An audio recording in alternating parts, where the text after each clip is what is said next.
Technology provides way too many distractions for kids, distractions that occupy way too much of their time. So how do you get your kids to focus on what really matters?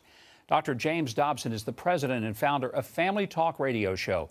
He's the author of the book, Your Legacy. His son, Ryan Dobson, is co-host of the Family Talk, and he's author of the book, Wanting to Believe. They've also produced a film series called Building a Family Legacy. That's going to be simulcast all over the nation in October. I'm delighted to have them join me now. Dr. Dobson, Ryan, great to have you here. Thank you, Governor. How different is it raising kids today than it was 35 years ago? It's just more difficult, Governor. I think it's harder now to raise children than it's ever been because the culture is at war with families for the hearts and minds of their kids. The culture's pulling them in one way, and most good parents are trying to hold them to some fundamental values and truths, and from my perspective, into the faith. And they are struggling. There's Ryan, a great need. Your growing up had to be one of the most difficult because, I mean, your dad was out there telling about your childhood to the whole country, for heaven's sakes. You've now got your own family. You've got kids. Did you apply the principles that he taught then?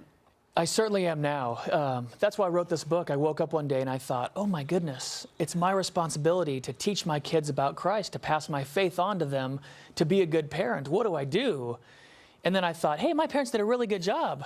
I should look at what they did. And so I've been trying to apply those principles in my life and my own family. Was there a time when you rebelled and ran away from some of those things? Not from my parents. Yeah? No, mostly it was the pressure of everyone else thinking I was going to be perfect because I have... You're not? My dad. You were. Yeah. I wouldn't have gotten spanked if I was perfect. Yeah. But, no, my parents really didn't put that much pressure on me. They weren't very strict. They gave us enough rope to hang ourselves. They taught us to be adults. That's what their whole goal was, to teach us to be adults. My mom taught me all the life skills that are important for adults, and my dad's taught me great values. It was tough being under the spotlight at times, but it's also a great blessing. Actually, Ryan was a very good kid, and he's become a wonderful man. I'm very, very proud of him. But he went through the struggles of adolescence. I don't care how good a parent you are.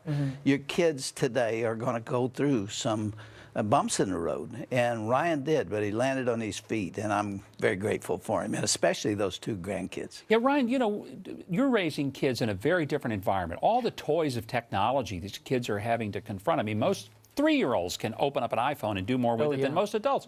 What does that present to you as a father in terms of challenge? I call that outdoor deficit disorder.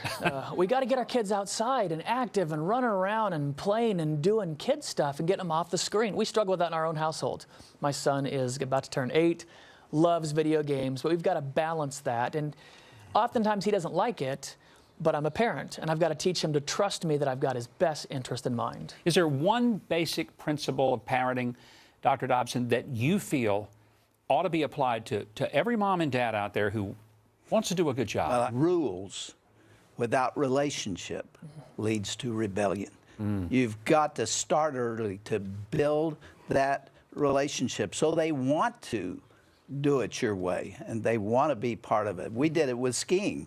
That was a lifesaver for us. And hunting. Yeah, and hunting. But the main thing is that you have to reserve time for your family. I mean, we're all running so fast, and everybody's reaching for some goal, and it's usually something other than a successful family. I mean, kids come home to an empty house. Their parents are not paying attention. You've got to watch what's going on, because if you don't, the culture will take them to hell. That's the kind of world we live in. Ryan, Dr. Dobson, such an honor to have both of you here. I hope that you will get their books, and be sure and pay attention when the film series comes out in October.